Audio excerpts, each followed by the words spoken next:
My name is Genesis Amaris Kemp. I am currently in the big old state of Texas. I am Caribbean descent, Caribbean South American descent. I'm also the author of Chocolate Drop in Corporate America, From the Pit to the Palace. I have two editions on the market. Then I recently helped co-author a book that's called Don't Let It Ruin the Life. No, Don't Ruin the Life of the Party by a Jamaican author named Shanique M.J. Davis. And then I was in an anthology book for stories of COVID-19 and how it impacted people. And since then, I've just been, rolling with the punches that gives me and taking all those lemons out there and making lemonades and just really flipping the script on the perspective and coaching people who wanted to know more about diversity, equity, and inclusion and how they could push the needle forward in their current professional status as well as their life. And that's pretty much. Perfect. I love that. So, you mentioned diversity and inclusion, and what I wanted to mention before we've continued to dive in is that and I said this before when we first met, that's such a beautiful area to be in because you're helping people of different walks of life and you're making a difference. I want to say, continue doing that. It's an amazing job.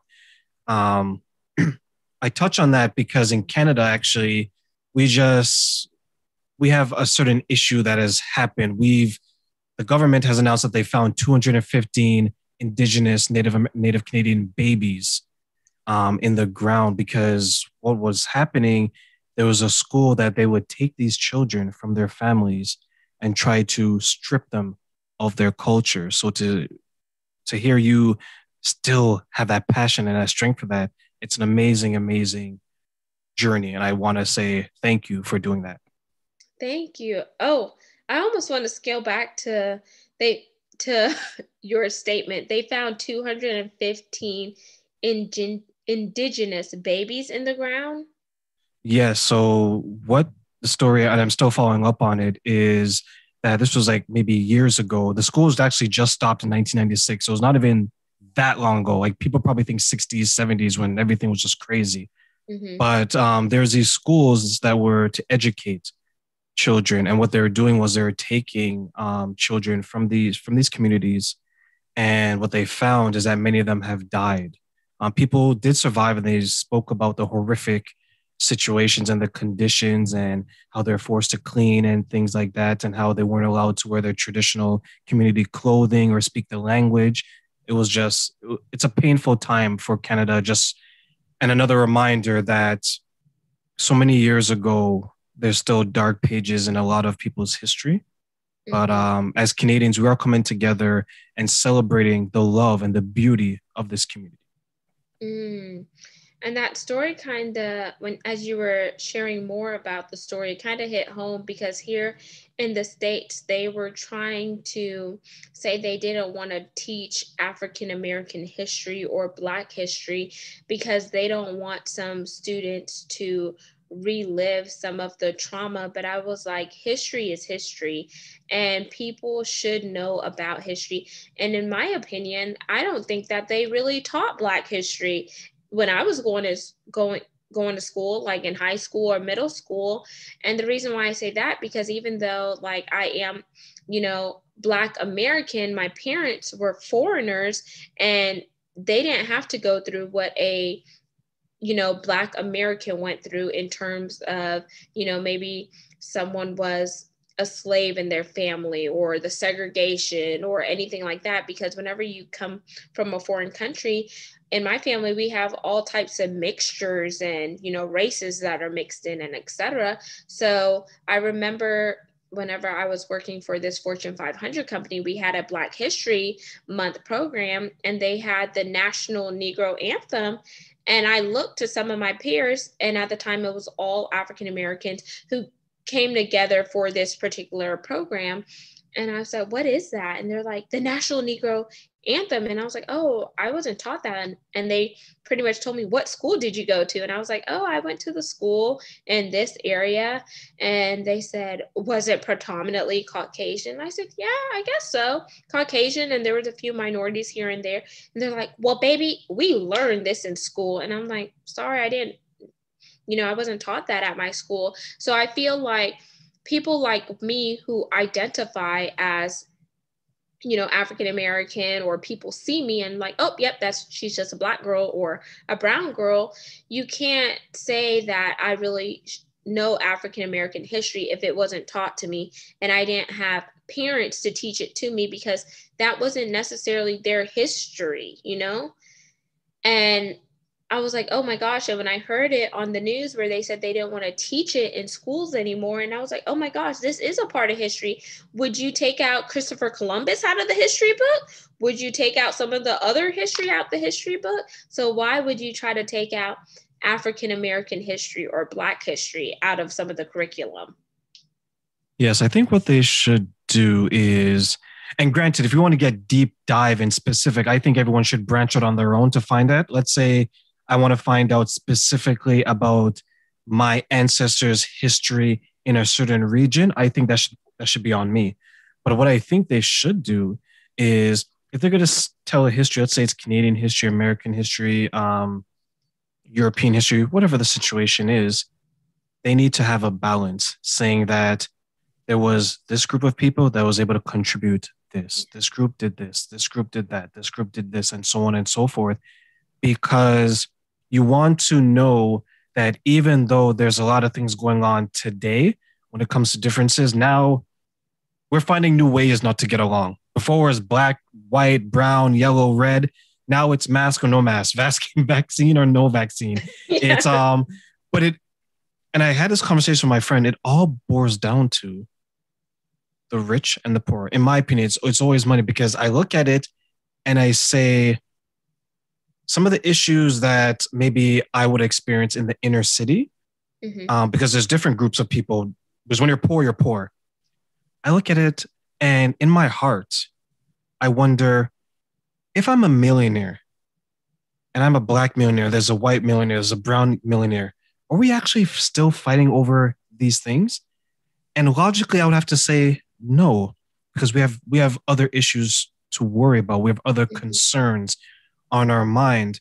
So that goes back to what we're talking about, as we want to make sure that everyone's included, Mm-hmm. because it doesn't matter if it's 50 years ago, 60 years ago, there's groups of different people that were able to contribute something.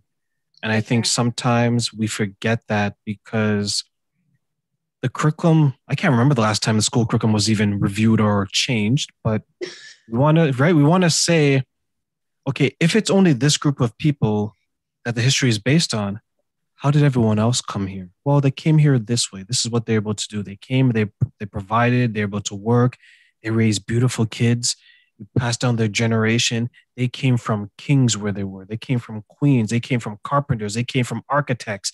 They were doctors in 5 generations ago. We need to know all of that. Mm-hmm. And I guess I would agree. I would agree with your other point where you say we should seek the information out for ourselves, because not everything is going to be taught in school. So if we want to get more knowledge, we have to seek that knowledge out for ourselves. As they say, knowledge is power. But I do like how you broke it down that we should be educating our next generation on everything that each racial group has contributed to, because if we collectively look across the board, every single racial group has added some value, and we need each other to continue to pave the way for the next generation to come and to keep adding on to the pipeline, because without each other we can't accomplish all the things that we have accomplished now. I agree. I wish, and I see it coming, right? That we pull together. Let the people who don't get along, they're always going to be there, because we're all different. There's 7 billion plus people, right? There's all these different personalities amongst each person. But coming together, I do see that. I see people uniting. Look at us. We're in two different countries and we're having a great conversation. And you've probably had a number of conversations outside of myself with where you are with other people who you've either interviewed or been on their show where it's beautiful. And as I segue into that, how does it feel to make all this change and now you've launched your own show and you're on the other end now getting that information? Now the tides have turned. How does that feel for you?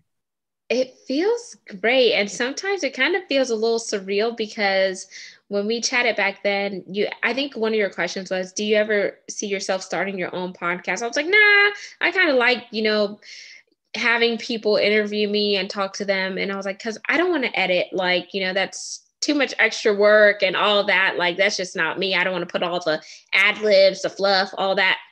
And then so many people kept approaching me like, hey, when are you going to start your own show? When are you going to start? So I was like, okay, one person told me, two people told me, three people. So I was like, okay, the Father, the Son, and the Holy Spirit. That's confirmation. Then I kind of felt like something inside of me wanted to start my own show, but I just did not want to take the time to learn how to edit because I have other stuff going on. So I was like, I want to do what I'm good at and, build upon my strengths instead of just build upon my weaknesses. And that's just like right now. And I was like, and I was telling myself, not that I'm never going to learn how to edit. It's just I don't have the time right now because I have other things in the pipeline that I'm working on. So then one day I just kind of picked up the phone and one of my good guy friends like, hey, you could just start a podcast with just your phone. I was like, oh, for real? I was like, okay, cool. I was like, YOLO, you only live once.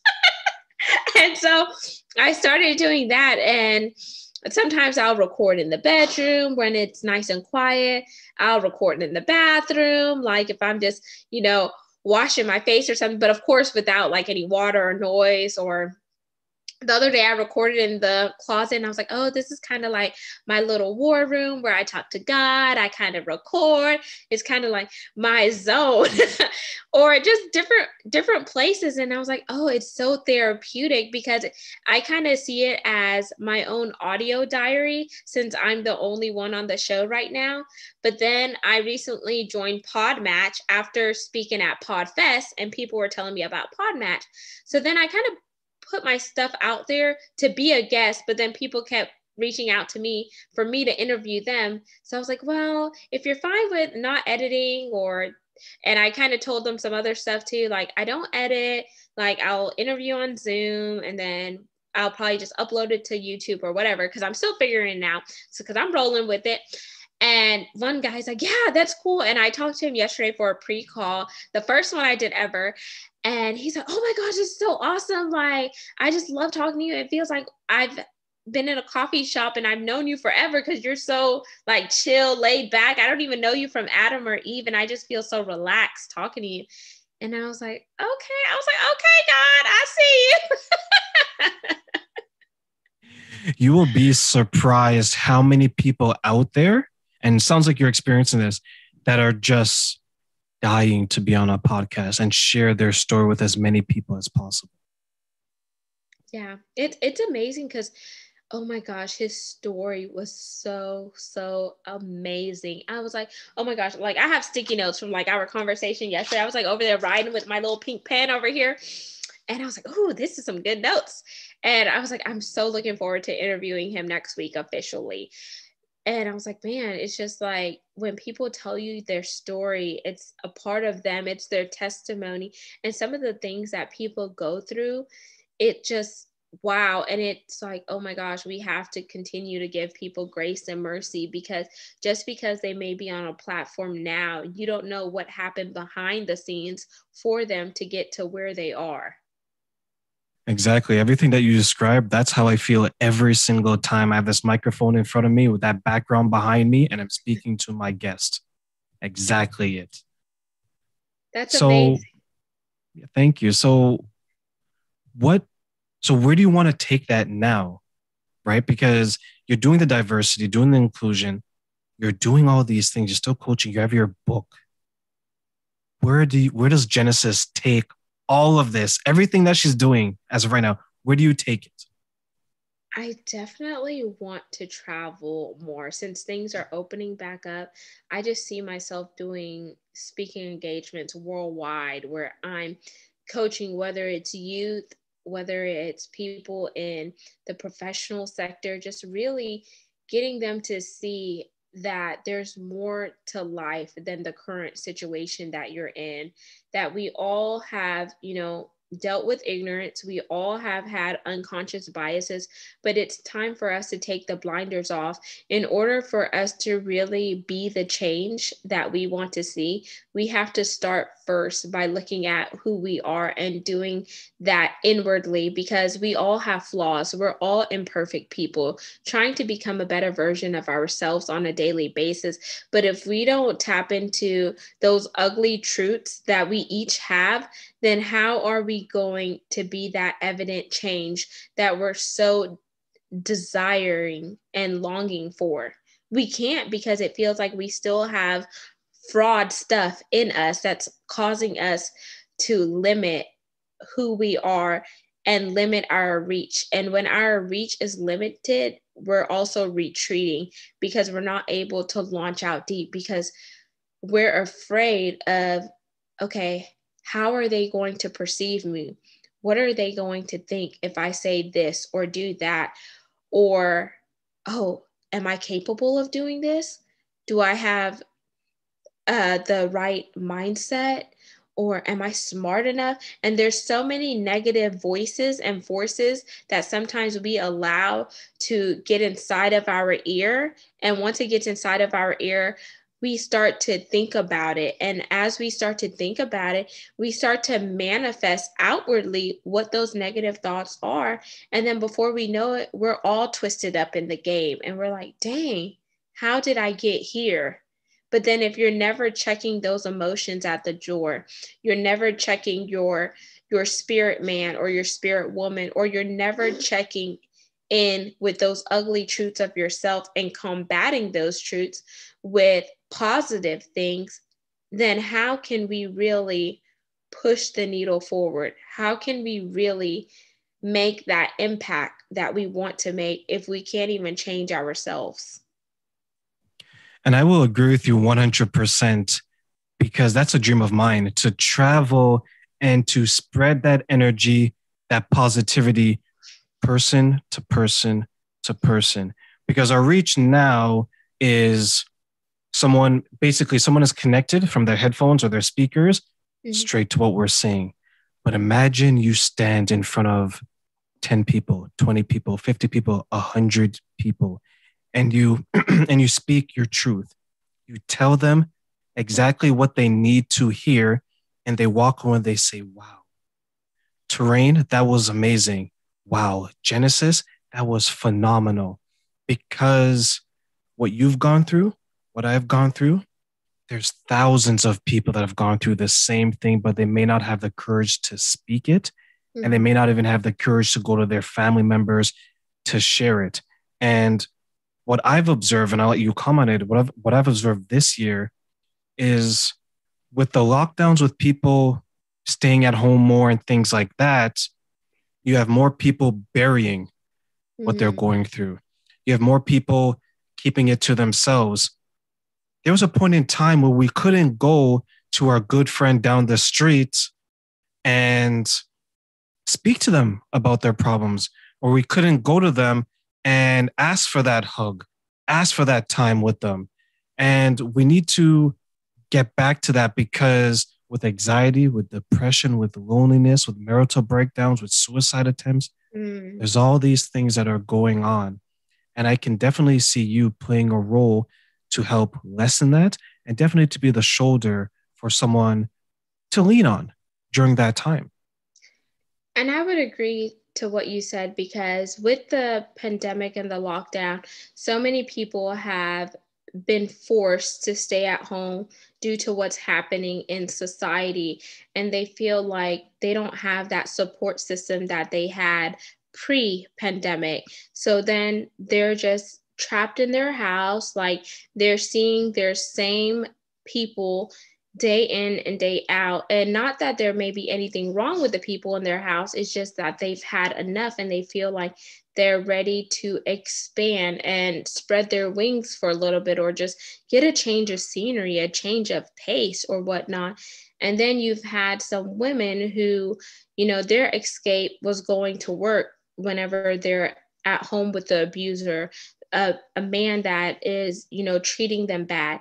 And he doesn't have to be beating them physically, but, mentally and emotionally, he could be beating them down, that it's causing her to, just build up all that hate, build up all of those negative emotions. And then it gets to the point where she can't take it, and then she snaps. And then before you know it, you have another domestic violence thing on the news, or another homicide or whatever. Then another thing is like the kids, some of the kids who are at home, some of them, they do want to go back to school, but their parents don't feel safe because they don't want to give them the vaccine, or they feel like the school does not have enough protocols in place to ensure that their kids are going to be protected by, being in a classroom that may be possibly, overpopulated, or they may not have enough space to really social distance because, parents had to get back to work because some companies weren't flexible with some of their employees as other companies were. And then it's like, okay, well, I have to send my kid to school, because then if I pay for aftercare, or if I pay for an additional program, like it's going to cost me more money, and money that I don't have, because the prices of things have went up. Gas prices have increased, the price of groceries have increased, but people's pay has stayed the same. So that also puts people in, a particular mindset that causes them to, lash out. So all these external factors are playing into it. And then people are at home, so they have all this time to sit and think, and whenever they sit and think, their mind is running idle, and they're like, oh dang. And then that's where the depression creeps in, the oppression, the thoughts of, oh, I'm not good enough. Then you have the suicides, and you have so many other emotions that are tied to it. And before you know it, you're like, oh my gosh, what is happening with society? And then bam, when things open up, people want to be wide up and wide open. And then you have these road rage incidents, because people are like, are you honking at me? And now you have, like in my state, where they passed a bill where you don't need a license to carry your gun anymore. Then you have shrinkflation. Have you heard of that yet, Terrain? I have not. I have not. Tell me about that. Shrinkflation? What's that? Yes. So if you go to the grocery store, you're paying the same price for something that was a bigger quantity pre-pandemic. So now some of the packaging for certain things have shrinked, but the price has stayed the same, or it has increased. So you're not getting as much as you were before, but the price is still the same. So shrinkflation. And before we came into shrinkflation, we came into we were in the hoarding, where everyone was hoarding the paper towels, the toilet papers, and all of that. So we passed that phase. Now we're in the shrinkflation. And there's just so much stuff going on, and people are like, how much more? Like, how much more can we take? Like, and they just feel so fed up. And instead of having these healthy conversations like you and I are having, people just don't know who to talk to, who to turn to, because everyone is on edge, because everyone has something that they're dealing with in their own personal life. And some people just choose to internalize it versus finding that help that they need. Whether you confide in a close family member or a friend, or maybe even counseling, because I told people counseling shouldn't be seen as something negative. It should be seen as something positive, because you're talking to you're talking to a person that has, no bias to your situation. They don't know you, but they are a trained professional that could help you go through life. And as you go through life, they help you unpack some of the things that you wouldn't have been able to unpack unless you sought out professional help. But I will then, agree. I will yeah, agree with you, Genesis, because you're 100% right. When you go to a therapist or someone of that nature, they don't have, they have an investment in you getting better. They don't have an investment in you're right, you're wrong, you're wrong, you're right. or it's not you, it's them, or it's you, not them. They're there, as you adequately mentioned. Their only investment is seeing you get better. And I look at things that are going on, and when you and I have these beautiful conversations, it's, I always think to myself, can we get back to a state where most of us weren't triggered? As you mentioned, we went from hoarding to shrinkflation. Now I'm going to start using that, right? And it was no different here. All of a sudden, people became monsters. They were hoarding things that they didn't really need, the toilet paper, the paper towel, and everyone was on edge. You started to see people who were calm, respectful people. They were on the brink of rage in some cases. So, based on your experience, do you think we could ever get to a point where we're not looking at everyone as a source of trigger, but we're looking at everyone as a source of joy? I think so, but it's going to take work. It's not going to be easy.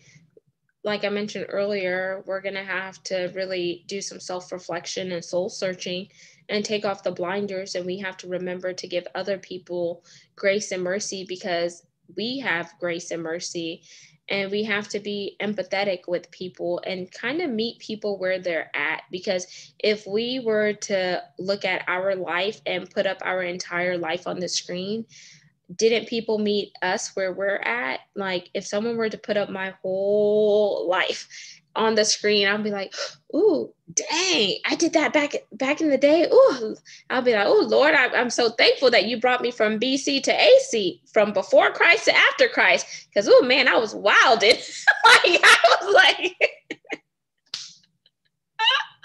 so I mean, when you think about things that way, it helps you really bring things to perspective, and it really helps you be mindful of a heart, like your heart condition. And when I'm saying your heart condition, not a physical heart condition, but I'm talking about an emotional heart condition where if someone is hurting, you hurt with that person because it's a part of you being a human being. If someone is going through something, you care without wanting anything in return. You care out of goodwill and good nature. But whenever we have the WIFA method, which is what's in it for me, it's like, man, I'm going to get mine. And like, I'm not worried about him. I'm not worried about her. And if we have that, that same stinking thinking, then I don't feel like we'll get there. But if we change from that and go from a WIFA method to a what's in it for we, then you start to see how we could work together collectively to collaborate and be a population that's going to be among unison.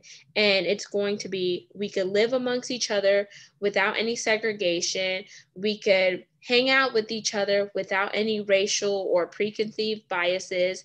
We don't have to worry about fighting for turf, like, oh, no, you can't afford to live in this neighborhood or any of those superficial things, but we'll be able to treat people as human beings, no matter what their social economic status is, and no matter what their race is. Perfect. And I'm hoping, and that's the dream. The dream is definitely to reach there and go back to life before COVID, when we were definitely a different mindset and we were together. And I think we're getting there. I honestly believe we're getting there, and we're getting there more united versus it's just this person is going through this. Let's rally around them. Now it's you're going through this, Genesis. That means we're all going through this. So let's move forward together.